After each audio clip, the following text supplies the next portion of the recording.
On Wednesday, it will be 1 year since the earth shook, changing Haiti forever. The magnitude 7 earthquake killed nearly 250,000 people, and 1 million more are still homeless. Haiti still faces a long road to recovery, but many aid organizations do remain, including one that is helping amputees regain their ability to walk.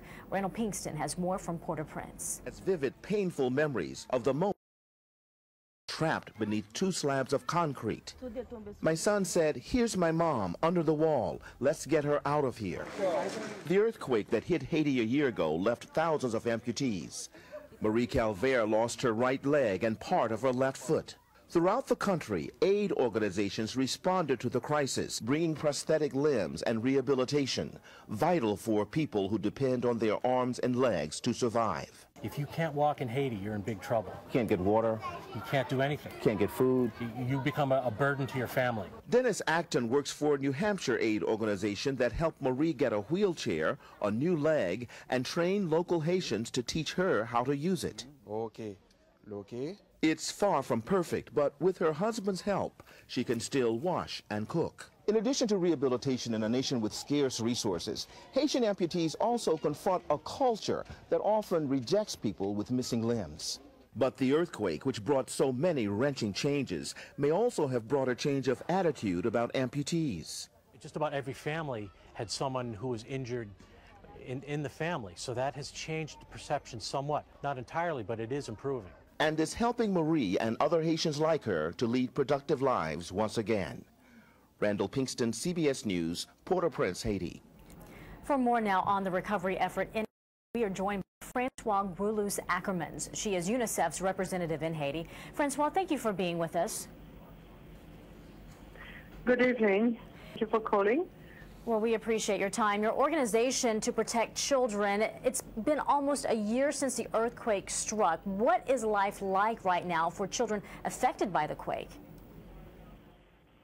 Yeah, we have, at the onset of the emergency, we as UNICEF, we said that this is a children emergency.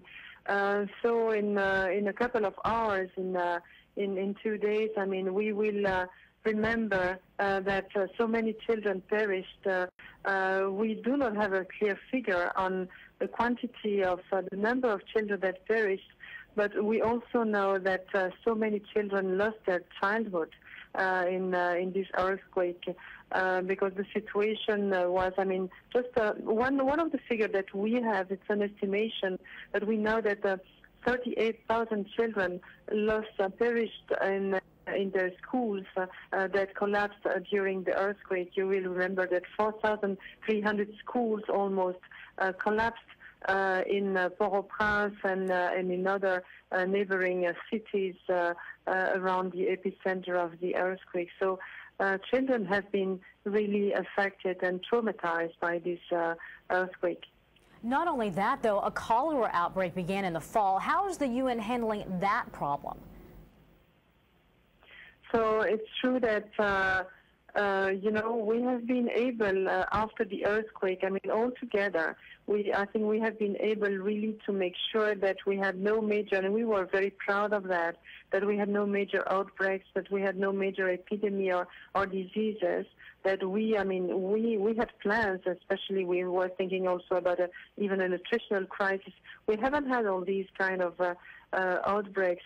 But after 9 months, we had the outbreak of cholera that happened not in the camps, not in the areas affected by the earthquake, but in the center of the country. And this was unexpected because the way the cholera is now affecting the population, it's throughout the country. I mean, the 10 departments are affected.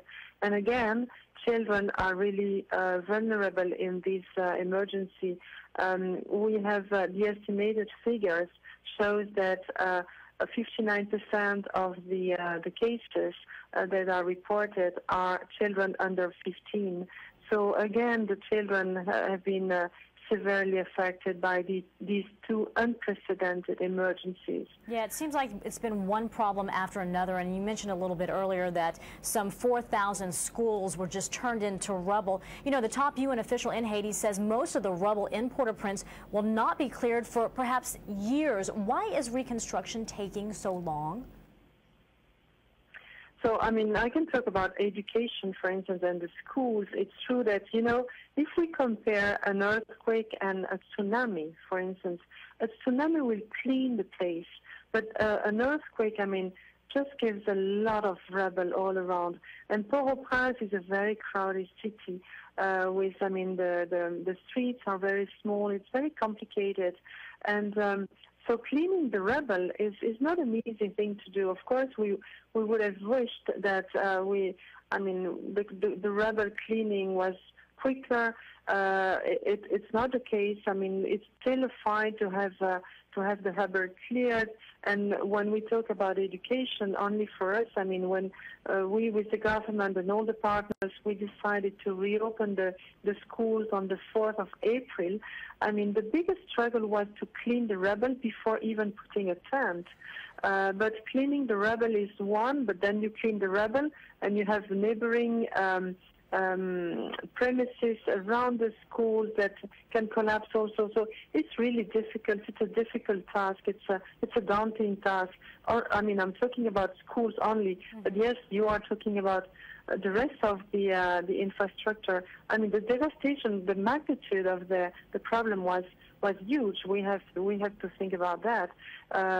So we still have rubble. We still need rubble clearance all around.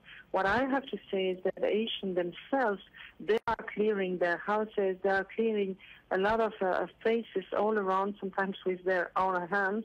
And you see changes. I've been meeting so many journalists in the last couple of days, and most of them, they came after the earthquake, and they are positive. They say, of course, we still have a lot to do, but you see a big change. I mean, every single day we see changes. So it will take years, but I mean, we have to be optimistic.